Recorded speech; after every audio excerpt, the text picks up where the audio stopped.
I like MMOs a lot. They're by far one of my favorite types of games to play to this day, and I've been playing them for over a decade now. I could talk about the genre itself and the games it's embraced and chewed up and spit out for hours, but instead of doing that, I want to talk to you about my first MMO, which was Star Wars Galaxies. Specifically, I want to talk to you about my first day in that MMO, partially because I think it may be an interesting thing to hear about, but mostly just so I can revisit the time in my head and enjoy the nostalgia. This type of video is new to me, so I hope you'll bear with me while I try to do this to the best of my ability. Now, I was actually a little late to the party on this game. The beta test and launch had occurred 2 years prior to when I got the game in 2005, and the game's level up and combat system had received a significant overhaul just a week before I started. Either way, I wasn't aware of that then, and after waiting for my incredibly slow internet to patch the game, I was greeted with a classic Star Wars song, as I was asked to create my character. Just for a bit of context, Star Wars Galaxies takes place between A New Hope and The Empire Strikes Back. In contrast to most Star Wars games, your character is actually no one special at all. You're just kind of a person who exists in the galaxy, and you are only able to play as that one character that you created per server. And that was fine, actually, because there were 32 skill trees, which the game called professions, that you could earn and spend a certain amount of skill points on. You could make your own build, so to speak, mixing and matching different trees with the ability to reallocate them later on if you wanted to. To get back to what I was saying about your character just being a person, you couldn't choose Jedi as one of your skill trees, for example. It was in the game, and it was playable, but it took months of dedicated work to unlock a second character slot that could become a Jedi. Instead, you could choose from those 32 trees, a sizable variety of which were far from combat related. And basically what I mean by that is Star Wars Galaxies encouraged social interaction and integrated varying playstyles in a way that no MMO since has ever been able to even approach. I highly encourage looking up some information on the old game if you're curious to know more. I wish I could get into it now, but I've already deviated a lot from what this video is supposed to be, so I'll get back to it. When the game originally launched, players were allowed to choose a starting planet from a selection of quite a few. When I originally began, however, the newbie area had been decided for me, Mos Eisley on Tatooine. I think a good summary of my thoughts when I first fumbled through the tutorial you're watching now and loaded into the planet next to the starport would be sensory overload. All I could make out was a labyrinth of interface windows, the very notion of which would take me months to wrap my head around thanks to the aid of the friends that I made. Piles of players, some standing still and others running about, and an ocean of chat bubbles. Some people were offering to sell items or buff other players, and others were simply chatting about life, work, school, whatever. This being my first MMO, the fact that these were all real people kind of left me shocked and excessively excited. Realizing that the UI was far too much to decipher due to my ignorance of the tutorial that I just completed, and suddenly feeling without a place in the noise, I decided to just go. I held down my arrow keys and explored the hell out of the city as best as I could, and yes, I did say arrow keys, no WSAD movement here, my friend, at least not by default. Hitting any letter on your keyboard without holding down Control or Alt would just begin typing in the chat box. Pretty fitting for a game where the community was one of its best aspects. Eventually, I found my way into a deserted back alley. The ambient audio clip of a crowd of voices that played when you were near a lot of other players dissipated, and all that I heard now was a calm wind traveling through. At least, that is, until I heard footsteps that were not my own. I whirled around to find a player character that was the Zabrak race, horns and all, staring me down. I still remember the hairstyle he had. It was this horrific mess that looked about as scummy as video game hair could get. Suddenly a piercing beep played through my speakers. I looked down at the new line of text in my chat box that stood out in bright yellow. "Hey, how's it going?" it said. The Zabrak player's name was before it. Of course, this was a tell or a whisper, but I had no idea that such a functionality even existed, so I responded in the local say chat with a pretty good thanks. message. Yeah, I said, completely unsure as to how to continue my first conversation in the entire game. Do you have a bark speeder? He asked. Bark, B-A-R-C, in this silly and ridiculous case, stood for Biker Advanced Recon Commando. This was a vehicle that was a promotional item included with the version of the game that I bought, called the Total Experience, because it included all of the previous expansions, and I had the item to redeem it sitting in my inventory. I simply said that I didn't know. I'll spare you the gritty details of what happened next, but basically he helped me navigate to my inventory and find the item that let me redeem it for my character, called a deed. A new window popped up shortly after, and it was a trade window. Within that trade window, the player's name was there in a section marked credits, aka the game's currency. He put 5,000 credits on the table and told me to sell him my bark speeder. And I did, foolishly thinking that a paltry sum of 5,000 credits was a fortune. He ran off into the distance, and I never saw him again after that. Each account could only redeem the bark speeder a single time, and I had just traded it away for 5,000 credits. I'd been duped, but of course I didn't realize that until quite a long while later, when I heard of the bark speeder selling for, much higher than 5,000, let's leave it at that. With what I thought to be a collection of wealth in my pocket, I proceeded onwards in my exploration, happening upon the entrance to the infamous Mos Eisley Cantina from the first movie. I never made it inside, and I'm glad I didn't, because if I thought the area outside the starport was packed, no way was I prepared for the hubbub inside that place. Anyway, another Zabrak approached me and asked me if I was a new player.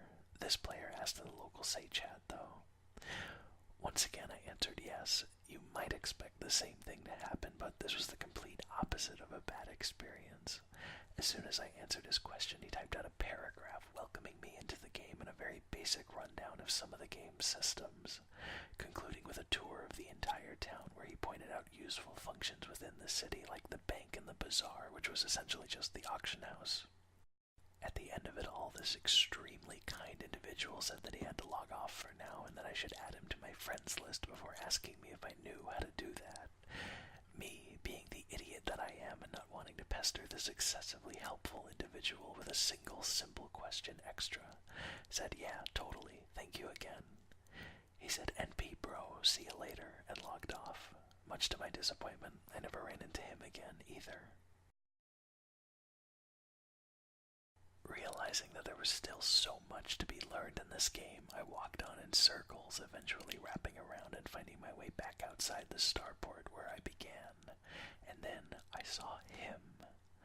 Literally the most radical character in the entire game as far as I was concerned.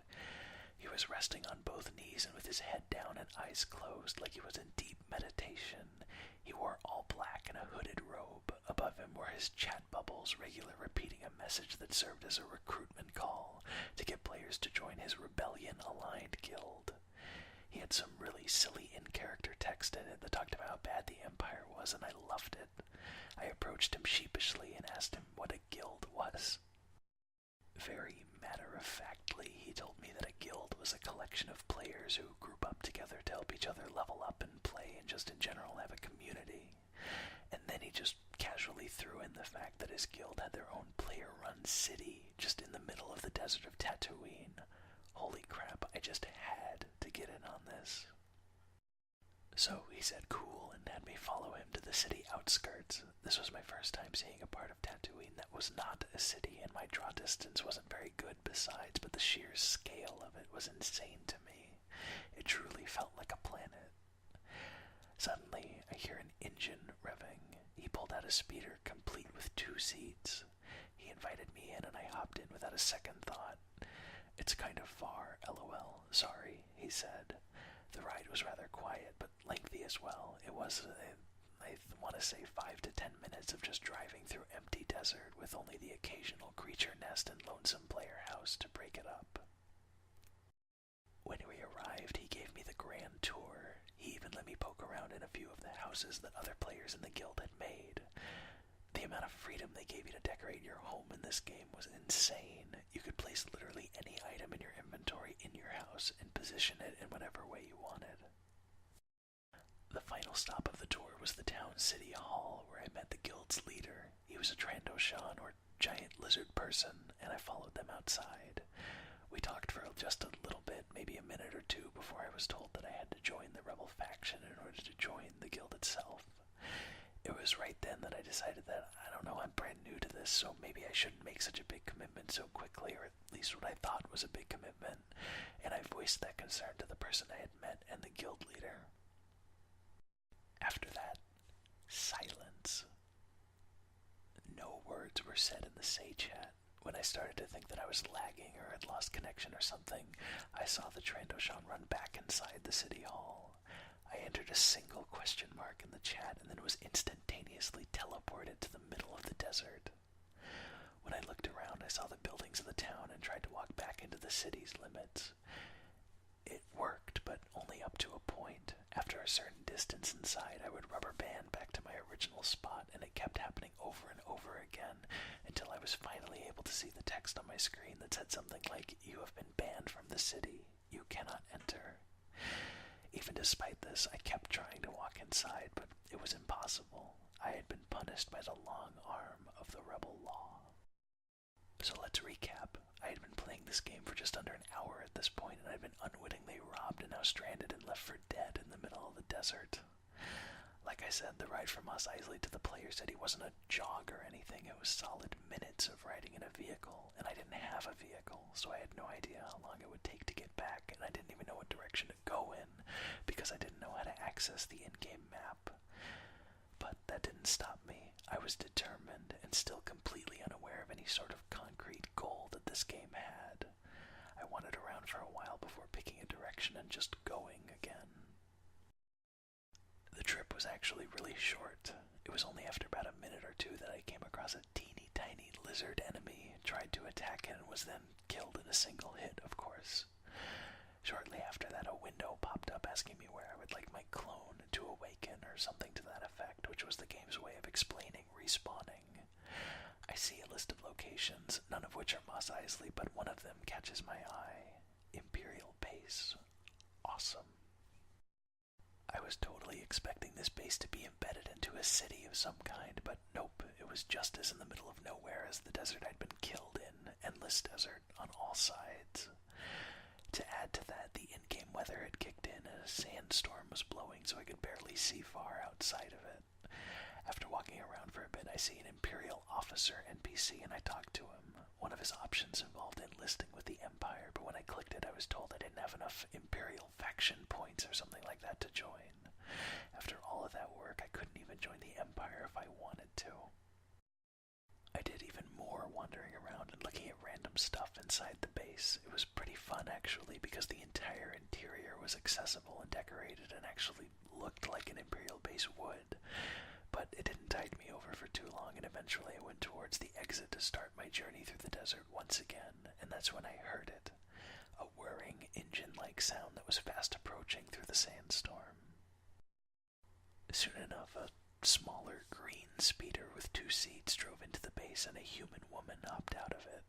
I desperately ran up to her and pleaded with her to help me get back to Mos Eisley as if I'd never see another player ever again. She gave me a simple, sure thing and then let me get into the passenger seat of her speeder. We left the base and she drove a ways out of it before the speeder disappeared beneath us. I saw text on my screen that they were requesting to trade with me. After I opened the window, I saw her throw an orange rectangular shape into it. Clicking on it revealed that it was a deed, actually, for a speeder bike, the kind that they ride on Endor in Return of the Jedi.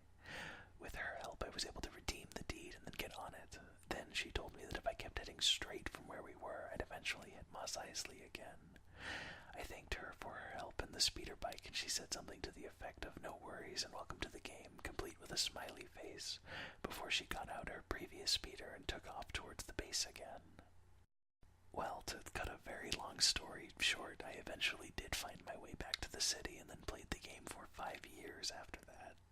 It was a constant learning experience, and it wasn't long before the game changed drastically again and for the worse, but that was what made it so special. I made a ton of extremely close friends through that game, a few of which I still keep in touch with today. It holds some of my most treasured gaming memories, and I will always love Star Wars Galaxies. Thanks for listening to me ramble on about this. The video turned out a lot longer than I expected it to be, but I hope you enjoyed it. Unfortunately, it's getting to a point where a lot of my memories from SWG are pretty faint, but the first day, or at least the first events of the first day, is something that I don't think I'll ever forget. I hope you have a wonderful rest of your morning, day, or night, and I hope everything's going well for you. Thank you so much for watching. Take care.